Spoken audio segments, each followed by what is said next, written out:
Okay, how about this Miami versus the Jets? Is there... Yeah, it's going to be ugly. I mean, it's the kind of game I like to bet on. It's just one of those games. I think I'm going to take Miami, but I'm not sure. Yeah.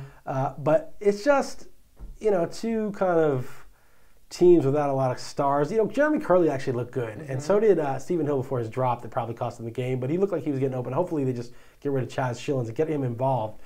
And Sanchez played well against the Pats. And, Sean Green looks a little bit better. I don't know why it took him so long, but they're ugly, but you can play those Jets. Miami's a tough defense. Miami, it's like Reggie Bush.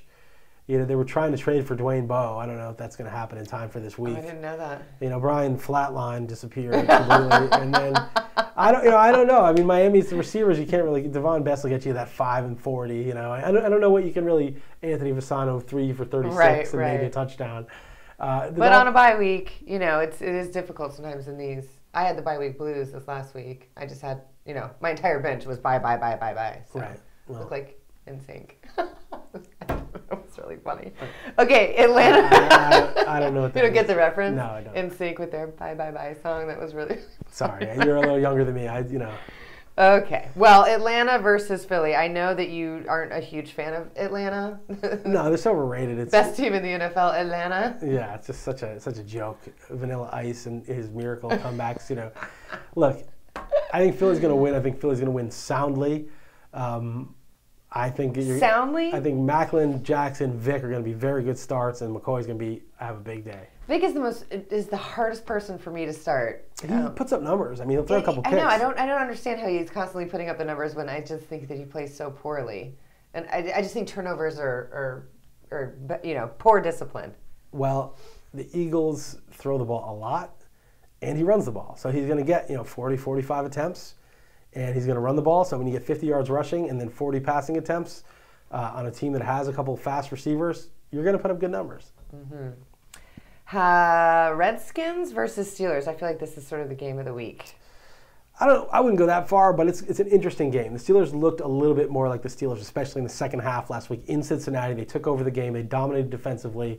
And Washington's very good against the run, not so good against the pass. I think Ben Roethlisberger's a good start. I think the receivers, Wallace, despite all the drops, and Antonio Brown, very good starts. Heath Miller's a good start. And Miller's a good start every week. He has been because their offensive line is playing a little better, and they used to need him to block. But in 2009, he actually had a really big year as a tight end, but he's just such a good blocker that sometimes he stays in. But hopefully he goes out more if you have him. But I think the whole passing game is going to be good this week against Washington. I think Washington, they'll be able to run it against the Steelers a little bit. They're not the same total shut down the run defense they'd been in years past. Alfred Morris is going to be good. Robert Griffin, it's like there's no question you start him every week against anybody. He's that good. And you just don't know which receiver it's going to be. Santana Moss, Leonard Hankerson. It looks like Pierre Garçon's probably out. Fred Davis out for the year. And Chris Cooley, maybe. Huh? Chris Cooley, yeah. Might be worth a pickup. And then the Saints versus the Broncos. The shootout in the Mile High City? Yeah. Over under on this game is 54.5. That's like off the charts high, right?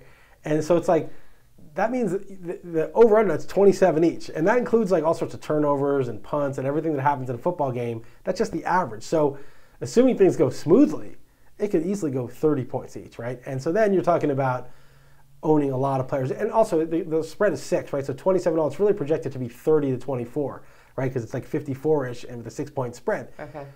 If Vegas is projecting the average score for the Broncos to be 30, I mean, that's a lot of points. That's a lot of Peyton Manning, a lot of Willis McGahee, a lot of Demaryius Thomas, Eric Decker. You want to own a piece of that. The Saints, even if they only got to 24, and they may get to more than that, they're going to throw the ball a lot. They're going to have the ball. They're going to, even if they don't score, if they turn it over or whatever, Drew Brees is still going to get 330 yards. And that's going to go to the receivers. And if Jimmy Graham's not healthy, it's going to get distributed to Lance Moore and Marcus Colston, and those usual suspects. Joe Morgan, who basically did some kung fu move, and did you see that highlight? I didn't see that. Well, he slipped one tackle, and then his head went under some guy's legs, and he flipped the guy over him into the air, and just and then dove into the end zone with the third person. It was like a crouching tiger, hidden dragon. It was like Enter the Dragon. It was old school, Bruce Lee. That's my reference. Now, what do you think about in a shootout situation? How do you feel about defenses? Obviously, the Saints defense sucks, but the Broncos defense having opportunities to intercept and make big plays on a high-powered offense like that. If you don't have points allowed scoring, if it's just like turnovers and sacks and all that, sure, you can give up 24 points and have a pick six and have 4 sacks and have 2 turnovers. That happens. Yeah, I mean, you're not always going to have a game where you win 24-6. Your defense just doesn't allow anything. So I think it's still viable, say for a bye week. Sure. Okay. And then how about this Monday night game? I mean, the 49ers versus Arizona. I don't know. Well, the last time the 49ers played against a defensive squad, it was like a boring slugfest. Yeah. It gave us one of the greatest moments in gambling history, right? Your non-safety safety. The non-safety safety thing was the greatest 30 seconds of my life. And I include that everything that's happened. I include everything, the birth of the children, the Giants win the Super Bowl. That 30 seconds where I got the miracle safety, that was the greatest 30 seconds of my entire life, bar none, and no one can take that away from me. I already said that once. So, but you can have something like that happen. You never know. But, I mean, ostensibly it's a 36.5 over-under, That's probably 2 of the 14 of the 36.5 are going to be on block punts, or pick sixes or fumble recovery, touchdowns, safeties. It's going to be ugly, but I do think it's going to be a close game in Arizona, and I still think you start your stars like Larry Fitzgerald and nobody on the Niners unless Frank Gore's truly recovered from the rib injury. All right, Week 8 in the books. This is RotoWire TV.